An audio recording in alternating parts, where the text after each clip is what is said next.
할렐루야. 오늘 여러분들과 함께 오 자유, 나는 자유하리라, 그런 제목으로 함께 말씀을 나누고자 합니다. 여러분들에게 사진을 통해서 설교에 도입을 하려고 합니다. 잠깐 보시죠. 여러분, 이것이 어떤 장비인지 아시겠습니까? 전혀 눈치를 못 채시는 분들도 계시겠습니다만, 우리는 늘 까만 아주 매끌매끌한 그런 해녀의 복장만 봤습니다만, 이것은 바로 깊은 바다 속에 들어가는 심해 해녀의 복장입니다. 특이한 것은 머리에도 가누기도 힘든 바로 금속재로 만든 밀폐 장비가 있고, 그 중에서도 여러분들이 주목할 만한 것이 무엇이냐 하면 가슴 쪽을 한번 보시죠. 가슴에 무엇인가가 달려 있습니다. 저것이 바로 납덩어리입니다.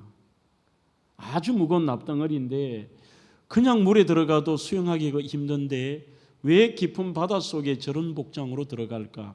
그것은 수압 때문에도 있습니다만, 잠수부들은 해녀들이 물속으로 들어갈 때 이 무거운 납으로 만든 것을 차고 들어가야 그 작업을 할 수가 있고 물 위에 떠오르지도 않기 위해서입니다. 또 물 밑에서는 이 무거운 무게를 느낄 수도 없습니다. 오히려 이것을 참으로 통해서 무거운 짐이라고 생각하는 것들이 밑에서 자유롭게 다닐 수 있도록 그 자유를 돕는 것이죠. 저는 이 장비를 보면서 오히려 그리스도의 삶을 떠올려 보았습니다. 이 땅에서의 삶들은 우리는 아무것도 몸에 달려있지 않고 수영 선수들의 복장처럼 가장 가볍고 이러한 것이 자유롭고 활동을 편하게 할 수 있을 거라 생각하지만, 많은 제한이 있는 깊은 물 속에서는 오히려 그 납덩어리와 자신을 무겁게 하는 것들을 전혀 느낄 수 없이 그것 때문에 오히려 심해를 잠수할 수 있는 것입니다. 그것이 오히려 우리의 지금 이 시대에 새 속에 물들지 않고 세상 속에서도 자유롭게 살아가는 성도들의 모습이 아닐까, 그런 생각을 해보는 것이죠. 사람들은 자유라고 하면 간섭받지 않는 상태나 외부의 구속이 전혀 없는 것을 자유라고 생각합니다. 어떤 분들은 자기가 하고 싶은 것과 살고 싶은 대로 자기 마음대로 살 수 있는 것들을, 그것을 자유로 생각할 때가 많습니다. 그러나 오히려 어떤 분들은 자기를 속박하는 것도 없고 힘들게 만드는 것도 없는 육체적인 속박이 없음에도 불구하고 고통, 불안, 답답하고 원망하고 안절부절하며 자기는 어디에 갇혀 있는 것처럼 고통 속에 사는 분들도 있습니다. 반면에 우리는 미국의 역사 가운데 흑인 노예들처럼, 그들은 낮이면 목화밭에서 수많은 고통의 현장에서 장렬하는 태양 속에 상상할 수 없는 고통의 시간과 얽매여 있는 시간을 보냅니다. 특히 그들은 밤이 되면은 몸도 움직일 수 없도록 큰 작대기를 그들의 몸에 있는 이렇게 구멍에다, 쇠 구멍을 발에 착고에 차이지는 구멍에 꼽아서 움직일 수도 없고 화장실도 볼 수가 없는, 그렇게 갇혀진 생활을 했습니다. 하지만 그들에게는 복음이 전파되지도 않았지만 오히려 주인들이 믿는 그 예수님이나 귀로 들었던 그 예수님을 오히려 그들이 먼저 예수를 받아들이고 오늘 하늘나라 소망을 가지면서 그들이 삶의 고통을 노래했던 것이 바로 니그로 스피리처리라고 하죠. 흑인 연가라고 합니다. 그 흑인 연가의 가사들이 오늘 바로 설교의 제목도 있습니다. 오 자유, 오 자유, 나는 자유하리라. 비록 얽매였으나 나는 이제 자유하리. 자유 주시는 내 주님께. 오히려 가장 이 땅에서 동물보다 못한 자유를 누리는 그들이 자유에 대해서 가장 많이 갈구를 했고 자기가 자유롭다라고 고백하고 있는 것이죠. 언젠가는 영원한 자유의 시간들, 그 천국을 소망하며 이 땅에서도 그 착고에 차해진 짐승보다 못한 생활을 하면서도 나는 주님 안에서 자유롭고 행복하다라고 고백하는 그것이 진정한 니그로 스피리처의 내용인 것입니다. 우리는 몸은 속박당하고 온갖 간섭, 자기 뜻대로 살 수 없지만 어떤 사람은 은혜입니다, 행복합니다, 감사합니다, 나는 자유롭다라고 말하는 희한한 사람들을 만나기도 하지만 그게 어찌 보면 진짜 그리스도인인 것이죠. 자유의 문제를 외부적 세계나 물리적 힘에서 찾는 것이 아니라 성경 말씀은 성도 여러분들의 자유의 문제는 영적인 문제요, 예수를 영접했느냐 그리고 하나님과의 관계가 올바르게 형성되었느냐가 여러분들의 자유 유무에 해당이 되는 것입니다. 오늘 본문은 예수를 믿는다고 하시면서도 다시 옛날에 그 진정한 자유가 없는 것으로 돌아간 갈라디아 지역 성도들을 향한 안타까운 마음의 사도 바울의 편지입니다. 갈라디아 교회라고 하니까 한 교회를 지칭하는 것은 아닙니다. 이번 우리 성지순례팀이 지나왔던 바로 비시디아 안디옥, 터키의 남쪽 지역의 도의 이름입니다. 비시디아 안디옥, 꼬냐라고 하는 이고니온, 루스드라, 그리고 너베, 이런 지역들을 총칭해서 하는 말, 거기에 있었던 교회들의 총칭이 갈라디아 지역 교회입니다. 갈라디아 지역 교회는 주 49년경에 바울이 제1차 전도 여행의 여정 가운데서 복음 증거해서 세웠던 교회들을 말하는 것입니다. 이 여러 교회들은 처음에 폭발적으로 대단했습니다. 이번에 아마 성지순례팀 느꼈습니다만 그 비시디아 안디옥이라는 곳에 가보시면 얼마나 그 면적이 큽니까? 거기서 성경에 보면 전체가 난리가 난 거예요. 복음의 불꽃이 불타오르고 믿으니까 그것에 배아파던 유대인들이 바울을 핍박하고 힘들게 만들면서 바울이 거기서 도저히 더 이상이 불가능해서 이고니온으로 옮겨가니까 그곳까지 쫓아가서 바울을 괴롭히고 힘들게 만들었습니다. 이렇게 복음이 세워져서 교회가 세워졌는데 그 교회들마다 처음에 한 3, 4년은 굉장히 행복하고 성도들이 오히려 예수 믿으며 참된 그 죄사함의 기쁨과 자유함을 누리고 늘 행복하고 감사하며 살던 것이 그 교회 안에 아주 작은 처음에는 이단 사이비들이 들어오면서 그 교회가 문제가 생기기 시작합니다. 오늘 읽지 않은 9절에 보시면 5장 9절에 적은 누룩이 온 덩이에 퍼지느라고 되어 있습니다. 여러분들 교회 안에 여러분들의 전도회에서 그 단체에서 작은 한 사람의 은밀하게 천사처럼 가장한 그런 이단 사이비가 들어오면요, 이게 순식간에 불평하고 불만하고 교회 문제를 터뜨리면 그게 그냥 순식간에 퍼진다 이 말입니다. 그러면 그들의 당시의 이단이 뭐냐? 바로 유대 율법주의라고 하는 행위주의의 이단들이 들어온 겁니다. 이렇게 사람들에게 얘기합니다. 야, 예수 믿으면 구원받은 게 확실하지만 뭔가 찜찜하지 않나? 지금 여기에서 사도가 바울 사도가 얘기한 거 그거 잘못된 거야. 바울 사도 그 사람 이상하잖아. 자기도 옛날에 유대주의에다가 배신자 아니냐? 그러면 뭐가 맞느냐? 진짜 그리스도인이라면 할례를 해야 되지. 안식일을 지켜야 되잖아. 안식일 안 지키잖아. 이거 이상한 거야. 그러면서 사람들을 정상적인 사람들에게 그 썩은 누룩을 퍼뜨리기 시작하는 거예요. 문제의 뜻이. 그러자 처음에 한두 개로 시작했던 이 율법주의가 나중에는 613가지를 다 지키느냐, 그 다음에 너 왜 안 지켜? 너 못 지켜? 이게 맞아라고 하면서 그 사람들 속에 있는 기쁨과 감사의 신앙생활을 다 뺏어가 버린 거죠.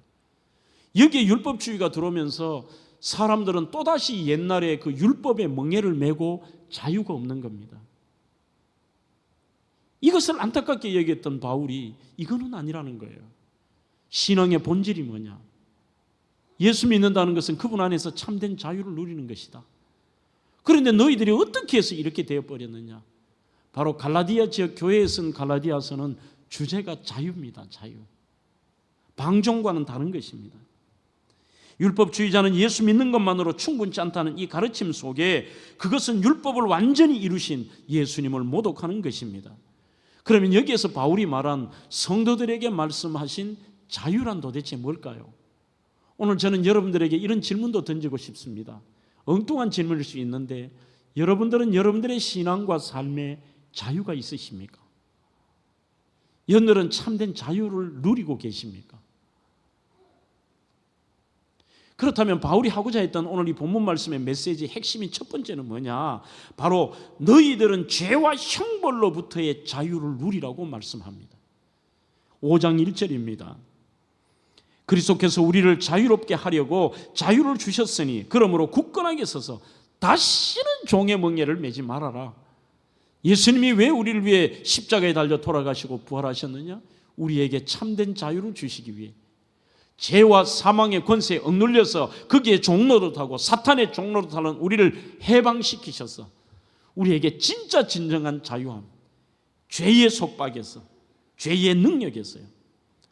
로마서 8장 1절로 2절에도 그러므로 그리스도 예수 안에 있는 자에게는 뭐가 없다고 말씀합니까? 결코 정죄함이 없나니 이는 그리스도 예수 안에 있는 생명의 성령의 법이 죄와 사망의 법에서 너를 해방했다는 겁니다. 너를 자유케 했다는 거예요. 사전적으로 자유는 이렇게 씁니다. 어떤 일의 속박으로부터 해방되는 게 자유입니다. 성경이 말하는 자유는 바로 이 로마서 8장의 말씀처럼 우리가 죄와 사망의 법에서 자유하는 것입니다. 죄의 능력으로부터도 자유를 주셨습니다. 죄의 영향력으로부터도 자유를 주셨습니다. 이것을 제가 좀 더 설명을 쉽게 해볼까요? 여러분들이 아무리 죄에서 벗어나려고 해도 인간의 능력으로는 불가능합니다. 우리나라에서 동성애 반대 운동을 처절하게 했던 분이 바로 김요나 목사님이라는 분입니다. 이분은 자기가 젊을 때에 동성애에 빠져서 그 죄책감을 느끼면서도 더러운 쾌락 속에 빠져서 무슨 방법을 써도 안 되더래요. 어떻게 해도 또 그 죄의 유혹에 빠지고 거기서 헤어나올 수 없는 죄의 노예가 되고 사탄의 노예가 되고 죽음을 향해 달려갔습니다. 그런데 그에게 예수님이 찾아왔습니다. 진짜 예수님을 만나고 나니까 이겨낼 수 있었습니다. 참된 거기에서 벗어나는 자유가 있었습니다. 그 죄악의 쾌락과 사탄의 미혹에 대한 영향력과 능력에서 빠져나올 수 있었다고 말하며 그것을 솔직하게 고백하면서 과거의 그 더러운 것들과 부끄러운 것들을 당당하게 얘기하면서 수많은 이 죄의 쾌락에 빠져 죽음을 향해 가는 젊은 청년들과 그 동성애자들을 향해서 이 동성애 반대 운동 이것을 펼치다가 최근에 돌아가셨습니다. 여러분 로마서 3장 9절에도 그러면 어떠하냐? 우리는 나으냐? 결코 아니라 유대인이나 헬라인이나 다 죄 아래에 있다고 우리는 이미 선언했다고 되어 있습니다. 저희가 예수 그리스도를 믿기 전에는 저도 여러분들도 이미 죄의 권세 아래에 있고 이미 그 죄 아래에 있는 뿐이 아니라 사탄의 종노릇하며 거기에 얽매여 있던 것이 우리의 모습이었습니다. 이사야 44장 22절에도 내가 너의 허물을 빽빽한 구름같이 너의 죄를 안개같이 없이 하였으니 너는 내게로 돌아오라 내가 너를 구속하였음이라고 말씀합니다. 우리의 과거의 죄의 모습 빽빽한 구름 같았는데 예수 그리스도로 말미암아 우리가 그분께로 돌아올 때에 그 죄가 안개같이 확 사라지는 거 있잖아요. 언제 그게 있었냐는 뜻이. 여러분 그런 경험 없으세요? 어릴 때 보면은 안개가 낄 때는 한치 앞을 볼 수가 없고 이게 언제 그냥 인생을 뒤덮고 있는 것처럼 보이고 불안하지만요 순식간에 그것이 하나도 없어지는 그렇게 표현하고 있는 것입니다. 우리는 죄의 권세와 이 죄 때문에 세 가지의 죽음이 찾아왔습니다. 첫째는 영적인 죽음입니다. 육신은 죽지 않았지만 죄로 인하여서 하나님과의 관계가 완전히 끊어져 버렸습니다. 두 번째는 육신의 죽음입니다. 이 세상에 살다가 병들거나 사고로나 자연사로나 누구나 다 그 죄로 인하여 죽을 수밖에 없습니다. 세 번째는 영원한 죽음입니다. 이 땅에서 하나님이 살 길을 주셨지만 그분 예수 그리스도를 영접하지 않음으로 말미암아 영원한 지옥 불구덩이에서 영원히 고통당하는 영원한 죽음이 임했던 것입니다. 여러분 죄의 결과는 정말 끔찍합니다. 우리는 그것을 깨닫지 못하면서도 죄의 무게를 지고 오늘 이 땅에서의 종의 멍에를 지고 살아가는 것이 그것이 인생의 모습이었습니다.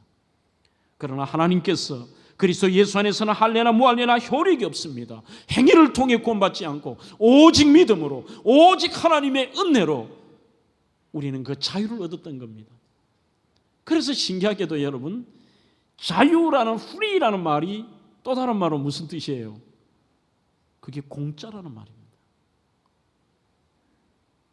오늘 예수 그리스도로 말미암아 자격 없는 우리들이 공짜로 그 은혜로, 내 행위가 아니라 할례나 무할례가 아닌 그분의 은혜로 말미암아 우리가 죄사함 받았다는 것. 인간은 결코 스스로의 노력으로 죄의 영향력과 능력에서 절대로 벗어날 수 없습니다. 딱 하나의 방법, 요한복음 8장 32절의 말씀처럼 오직 진리가 너희를 자유케 하리라. 진리는 예수 그리스도 한 분이십니다. 내가 곧 길이요 진리요 생명이니 나로 말미암지 않고는 아버지께로 올 자가 없느니라. 놀랍게도 우리를 사랑하신 하나님께서 인간의 몸을 입고 2000년 전 이 땅에 오셨습니다.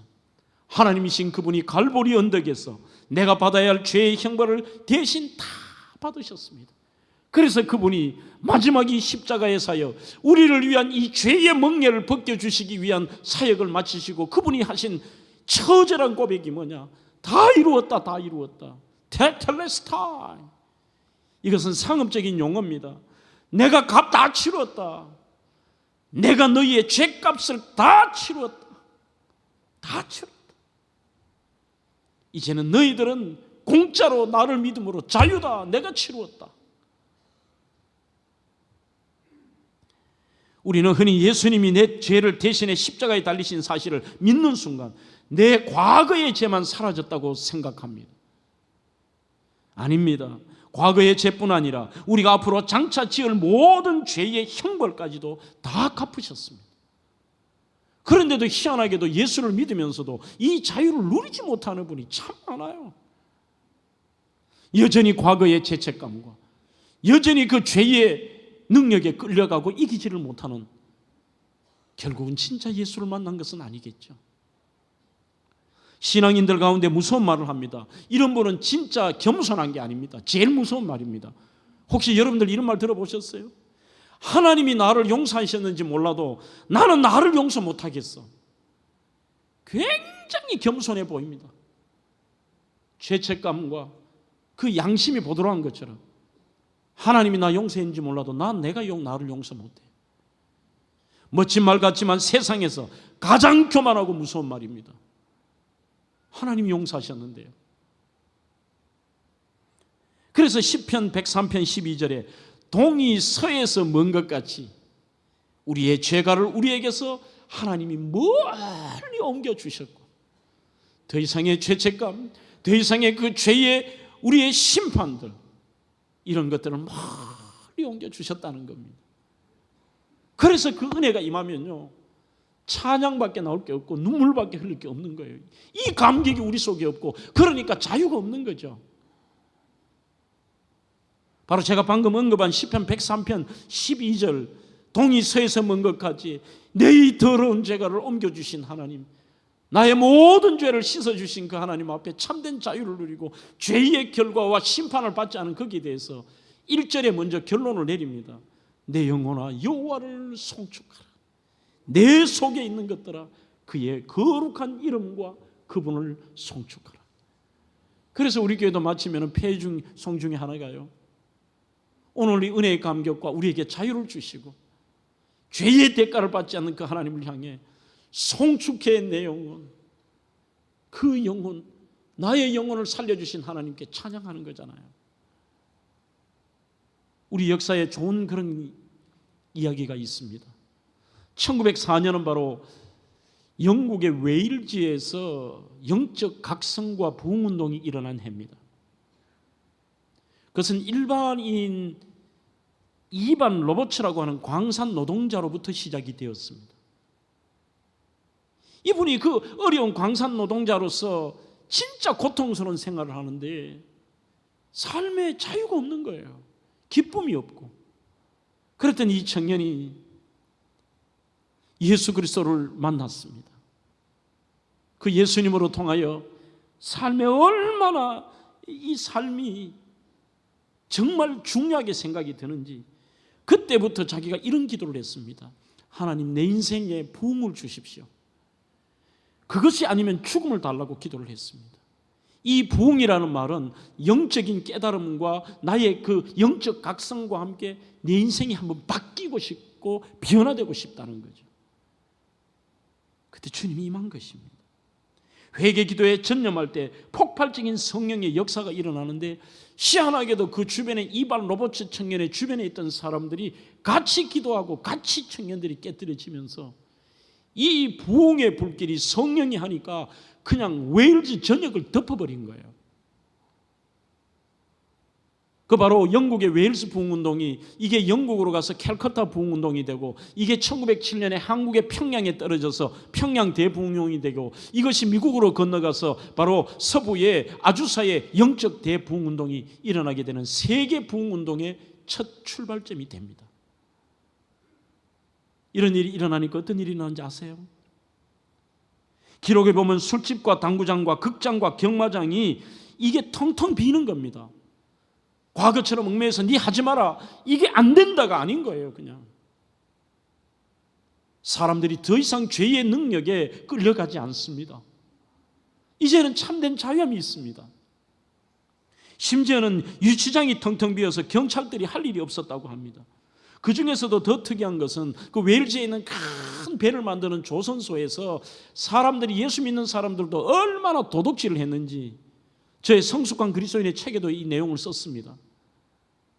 전부 집으로 이 도구도 훔쳐가고, 더 심한 사람은 이 손으로 끄는 수레도 막 훔쳐가고 하니까요.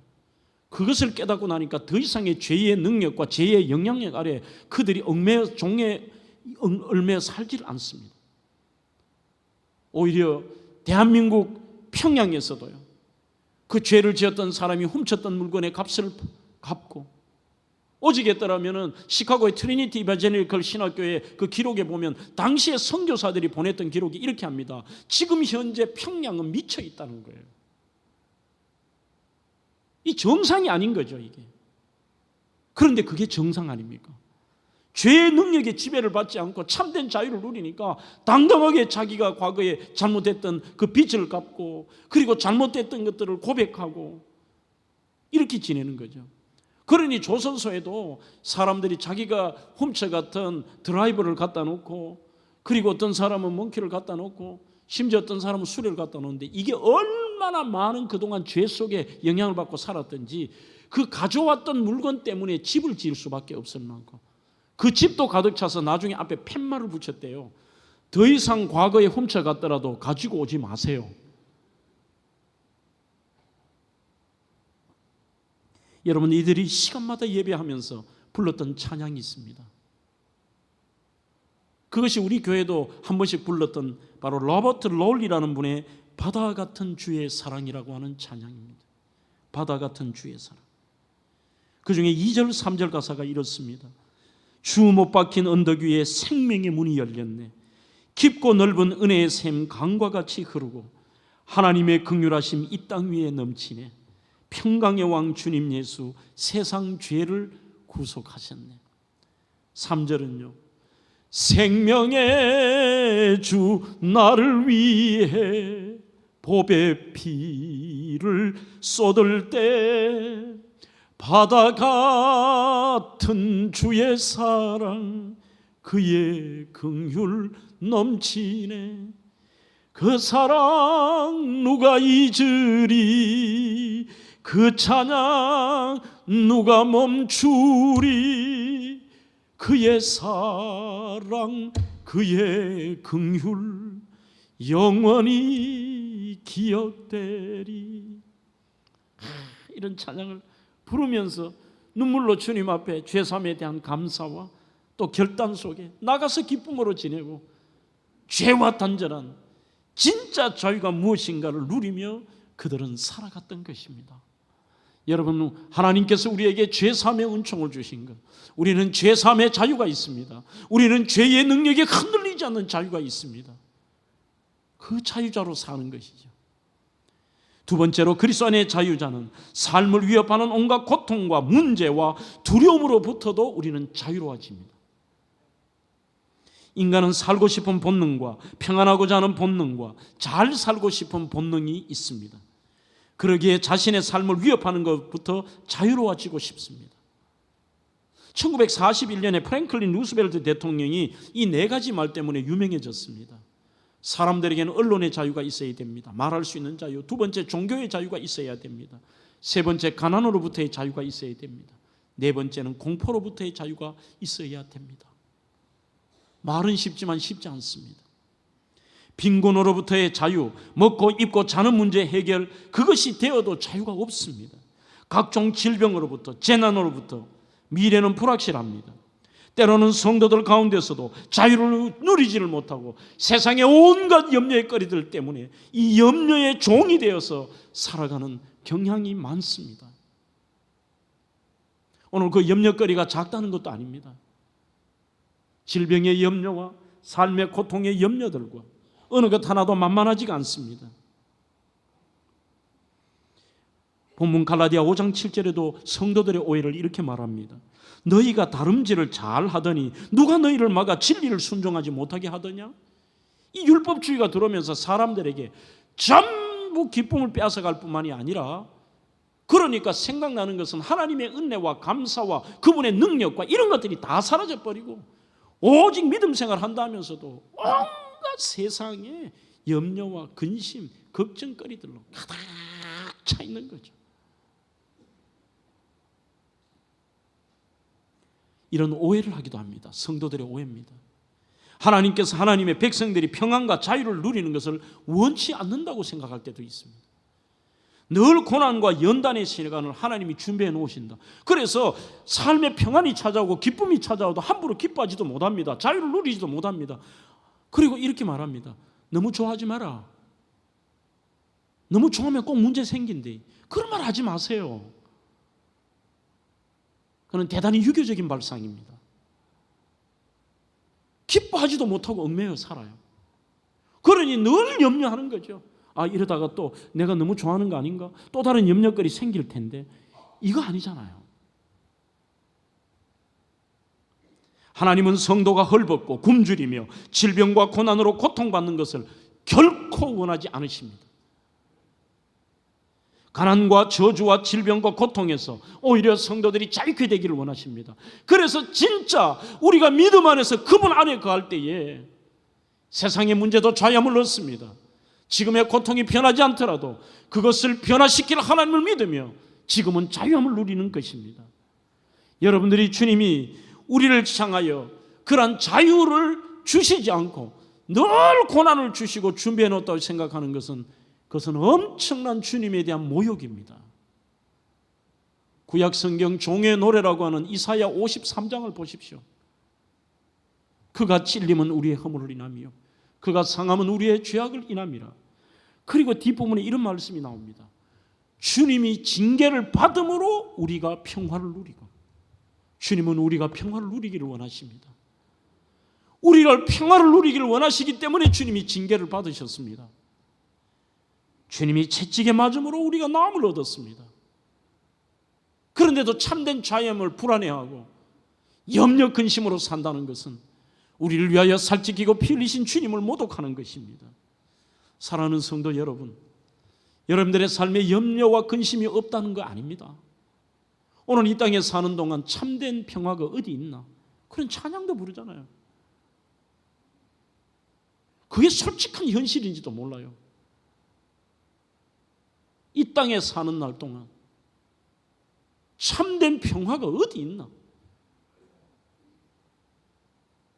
수많은 삶의 고통과 삶을 위협하는 문제들과 아픔과 두려움의 거리들.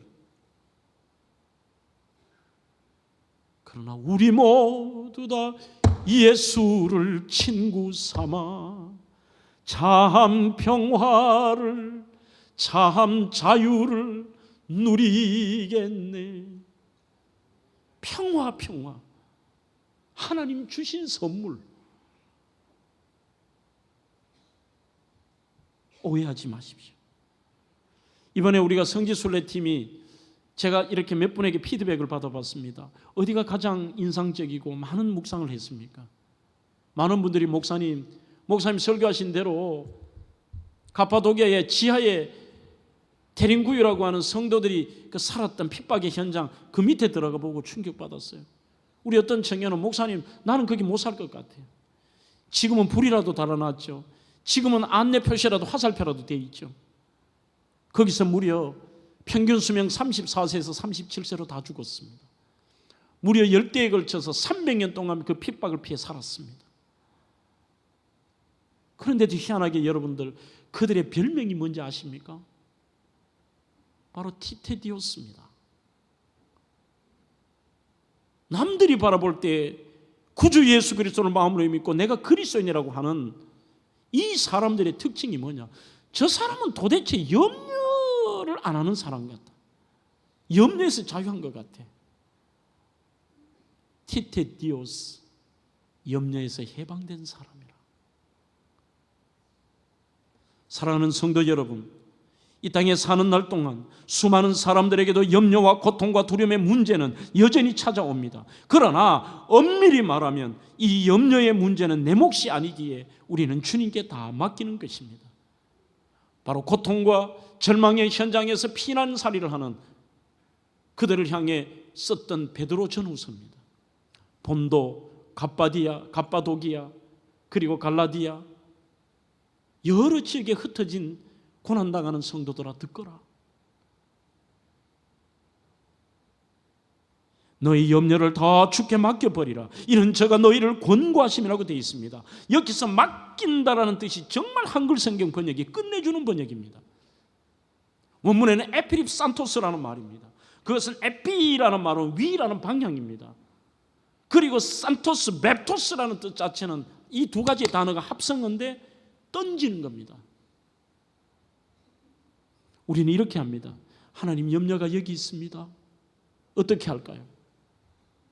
그런데 베드로는 오늘 지하에서 그리고 산에서 굴을 뚫고 수많은 곳에 핍박당하는 성도들을 향하여 상상할 수 없는 염려거리가 있지만 그 염려를 위를 향해, 하나님을 향해 던져버리라고 얘기해요. 던져버리라. 사랑하는 성도들도 던지기를 잘합니다. 그런데 어떻게 합니까? 오늘 예배서 가운데 말씀을 들을 때 여러분들의 삶의 염려와 근심, 이제는 내가 참된 하나님께 맡기며 자유함을 누리겠다라고 던져놓고 문 밖에 나갈 때 이렇게 다시 찾아나가신다니까요. 이제는 좀 던져버리라는 것이죠. 생에 대한 염려, 경제에 대한 염려, 자녀에 대한 염려, 건강과 죽음에 대한 염려, 주님은 참된 자유한 우리에게 이렇게 말씀합니다. 아무것도 염려하지 말라. 누가복음 12장 22절에 그러므로 내가 너희에게 이르노니 너희 목숨을 위하여 무엇을 먹을까, 몸을 위하여 무엇을 입을까 염려하지 말라. 왜 그럴까요? 마태복음 6장 32절에 이는 다 이방인들이 구하는 것이라. 한마디로 믿지 않는 자들이 구하는 것입니다. 솔직히 목회자도 예외는 아닙니다. 설교의 황태자였던 찰스 스펄전도 어디에서 설교 약속만 왔다면 수주 전부터 염려를 해서 식사도 못하고 그냥 그렇게 했고, 설교할 때마다 성도들이 은혜 받지 못하면 어떻게 할까, 그 염려 속에 있었다라는 글을 보았습니다. 이런 황태자도 그런데 뭐 저쯤이야요. 그렇지 않을까요? 어찌 보면 이 설교는 저 자신에게 하는 의미가 많을 겁니다. 남들하고는 몰라요. 자기 자신은 저 사람이 무슨 염려거리 하지만 자기는 안 그래요, 여러분. 그 떨쳐버리는 것이 우리의 신앙의 참된 자유입니다. 요만큼도 잘하는 의미가 아닙니다. 우리나라 설교학 최고의 교수인 신성욱 박사가 자기 책에다가 우리나라 설교자 중에 그래도 설교 잘하는 사람 2-3명을 누가 추천하라면 꼭 장창수 목사 추천한다 이렇게 적어놨더라고. 안 믿는 표정이에요. 그런데 하여튼 전국에서 2-3명 중에 장창수 목사 설교 잘한다. 네, 그런 것 같아요. 매주 저도 염려해요. 이걸 못 내려놓겠어요. 그리고 어떨 때는 마치고 나서 고개를 나 혼자 못 들겠어요. 내가 오늘 이걸 왜 썼지?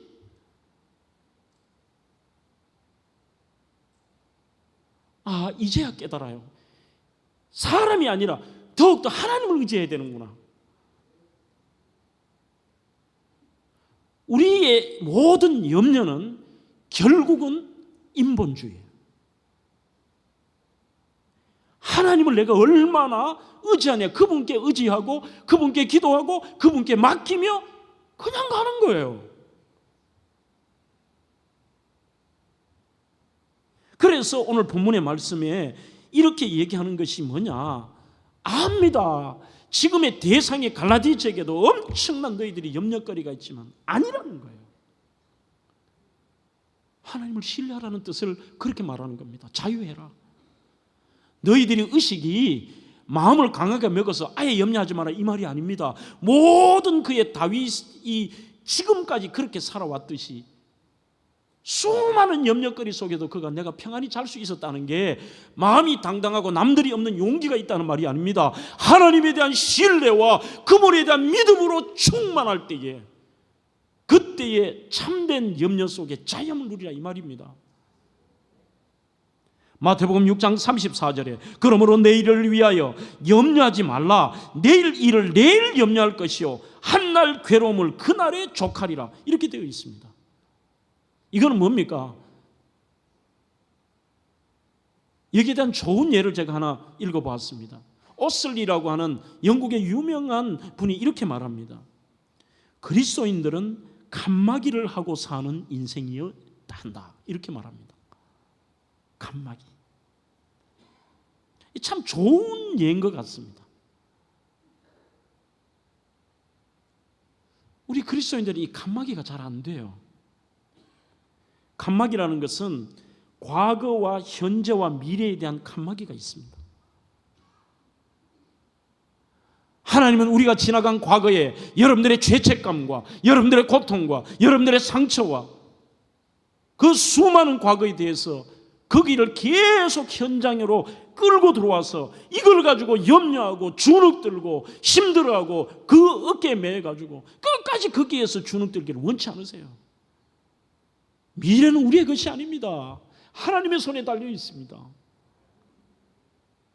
그렇다면 내일 일을 염려하지 말라는 것은 내일 될 대로 되라는 게 아니라 하나님을 신뢰하며 그분께 맡기라는 거예요. 그래서 과거에 대한 상처도 과거에 대한 죄책감도 과거에 대한 문제도 과거에 대한 아픔도 여러분들 칸막이를 하십시오. 미래에 대한 것들 여러분들의 자녀도 여러분들의 미래도 여러분들의 지금의 문제도 칸막이를 하십시오. 내일은 나에게 주어진 시간이 아닙니다. 내 것도 아닌 시간을 왜 염려합니까? 염려와 두려움에서 주님께 맡기고 자유함, 기쁨을 누리라는 것입니다. 우리가 많이 부르는 새 찬송 382장 너 근심 걱정 말아라 이런 아주 은혜로운 배경이 있습니다. 작사는 시빌라 마틴, 작곡은 윌턴 마틴입니다. 두 사람 부부입니다. 아내는 캐나다 출신 대학에 음악을 전공했습니다. 남편 목사님은 하버드 대학을 졸업한 아주 탁월한 그런 똑똑한 사람이었습니다. 그런데 아내가 몸이 많이 약했습니다. 늘 남편은 아내를 병간호를 하기 바빴습니다. 하루는 뉴욕의 성경학교를 방문했다가 시골교회에서 설교를 해달라는 부탁을 받았는데 갑자기 또 가려고 하는데 아내가 아파서 자기가 돌봐야 되는 겁니다. 전화를 해서 이제는 뭐 어떻게 할까? 못 간다라고 이제 얘기하려고 하는데 9살짜리 아들이 갑자기 옆에서 그걸 봤던가 봐요. 이렇게 말을 합니다. 아빠가 계시지 않는 동안 하나님께서 엄마를 지켜주실 거예요. 걱정하지 말고 가세요. 이러더래요 아들이. 여기서 아버지가 충격을 받은 거죠. 얘처럼 이 단순한 믿음이 중요하다. 나는 하나님을 설교하고 내가 하나님을 증거하는 사람이면서도 실제 내 삶에는 염려 근심 붙들고 살았구나. 그래서 그가 적었던 가사가 우리가 잘 부르는 너 근심 걱정 말아라 주 너를 지키리. 이것을 남편이 작사를 하자 음악을 전공했던 아내가 거기에 곡을 붙인 게 우리가 부르는 곡입니다. 희한하게도 미국인들은요, 우리는 축복송이라고 하면 당신은 사랑받기 위해 태어난 사람을 부르지만 이분들은 바로 이 곡을 부릅니다. God will take care of you, take care of you. 하나님이 너를 돌보실 거야. 하나님 너를 지킬 거야. 이게 미국인들의 축복송입니다. 마지막으로 우리는 자진하여 사랑으로 종노릇하기 위한 자유가 있습니다. 잘못된 신앙은 율법에 얽매이거나 자유를 착각하며 자기 육체의 기회로 삼거나 방종한 삶을 삽니다. 그런데 아닙니다. 오늘 본문 말씀은 너희 자유야 마음대로 자유가 아닙니다. 형제들아 너희가 자유를 위하여 부르심을 입었으나 그러나 그 자유로, 우리에게 주신 자유로 뭘 하느냐? 육체의 기회로 삼지 말고 네가 방종하고 네 멋대로 사는데 주는 게 아니라 오직 사랑으로 종로로 되라. 다른 거는 다 자유함을 얻되 너에게 준 자유를 사랑을 위해서 써라, 이 말입니다. 14절에도 온 율법은 내 이웃 사랑하기를 내 자신같이 하라 하신 이 한 말씀에 이루어졌다고 되어 있습니다. 싱글 커멘트입니다. 단순합니다. 야고보 2장 8절에도 너희가 만일 성경에 기록된 대로 내 이웃 사랑하기를 내 몸과 같이 하라 하신 최고의 법을 지키는 것은 이게 뭐냐고요? 그게 잘하는 것이라고 말씀하고 있습니다. 여러분, 사랑에 대한 오해도 있습니다. 사랑이 어렵다는 겁니다. 왜 어렵습니까? 왜 사랑하며 사랑의 종로로 타기가 어렵습니까? 사랑이 어려운 것은 우리 자신의 힘으로 사랑하려고 하니까 안 되는 겁니다. 용납하는 것도, 관용하는 것도 다 이게 안 되는 겁니다. 주가 주신 힘으로. 그러면 가능합니다. 십자가의 복음, 갈라디아 2장 20절에 내가 그리스도와 함께 십자가에 못 박혔나니 그런즉 이제 내가 산 것 아니요 내 속에 그리스도께서 사신 것이라. 이제 내가 예수님 안에 죽었지만 여전히 살고 있잖아요. 그러나 내가 사는 것은 나를 사랑하사 나를 위하여 자기 몸을 버리신 하나님의 아들을 믿는 그 믿음 안에 사는 것이라. 그러니까 내가 예수님 안에 죽어버려야 가능한 거예요. 그래서 이런 말을 합니다. 필립 얀시라는 분도 우리는 엉뚱한데 이래 따지고 저래 따지고 사람을 판단하고 평가하고 이게 아니라 사랑에 똑똑하라, 이렇게 얘기합니다. 사랑에 똑똑해라. 어떤 분은 이렇게 말할 수도 있습니다. 종의 멍에를 매지 말라 할 때는 언제고 또 종로로 타라는 게 무슨 말이냐 할지도 모릅니다. 그것은 바로 하나님께서 우리를 종의 신분에서 아들의 신분으로 옮겨 참된 자유를 주셨습니다. 그런데 이제 나만을 위해 기쁘게 사는 자유가 아닙니다. 아닙니다. 여러분, 책을 하나 소개하고 말씀을 맺을까요? 최근의 신간 중에 맥스 루케이도와 함께하는 행복 연습이라는 책이 있습니다. 여기서 이 맥스 루케이도 목사님이 날짜까지도 기억을 해요. 아이가 1965년 2월 10일 자기가 초등학교 4학년 때 아이였을 때 이야기를 잠깐 씁니다. 제목이 뭐냐? 바로 오늘 본문의 내용, 갈라디아 5장 14절. 오직 사랑으로 서로 종로로 타라. 자기를 가르쳤던 배강공인지 우체부인지 이름도 모르는 굉장히 큰 거부에 자기를 수요, 우리 아이들 예배처럼 수요 성경 공부를 가르치던 아저씨 얘기예요. 너무나도 사랑으로 아이들에게 로마서 7장을 간곡하게 설명하는데 이 아이가 바로 그 메시지 하나를 듣고 목회자까지 된 거예요. 맥스 루케이도. 그러면서 그는 제목을 조용한 봉사자, 목사도 아니다, 직함에 신학교 졸업장도 없다, 그리고 무슨 특별한 것도 없고 이름조차도 밝혀지지 않는 조용한 이러한 봉사자들, 바로 오직 사랑으로 서로 종로로 타는 그리스도인들이 참으로 많다. 사람들을 무수히 나는 그런 사람들을 만나 보았다. 그 말은 지금도 여전히 수많은 사람들이 이 땅에서 이름 없이 빛도 없이 살지만 남들에게 선한 영향력을 끼치며 정말 이 조용한 봉사자로, 사랑의 전파자로 살아가는 사람이 무수히 많다는 거예요. 무수히 많다. 그리고 그들의 주제가 있대요. 주제가 당신이 제게 하신 대로 저도 다른 사람들에게 하겠습니다. 주님이 저에게 이런 자유를 주셨으니까, 주님이 희생하셨으니까. 그러면서 이렇게 말합니다. 하나님의 사랑은 시소게임과 같습니다. 한쪽이 희생의 쓴잔을 받으면 다른 한쪽은 행복의 단잔을 들게 되는 것입니다. 한쪽이 살면 다른 한쪽은 죽는 것입니다.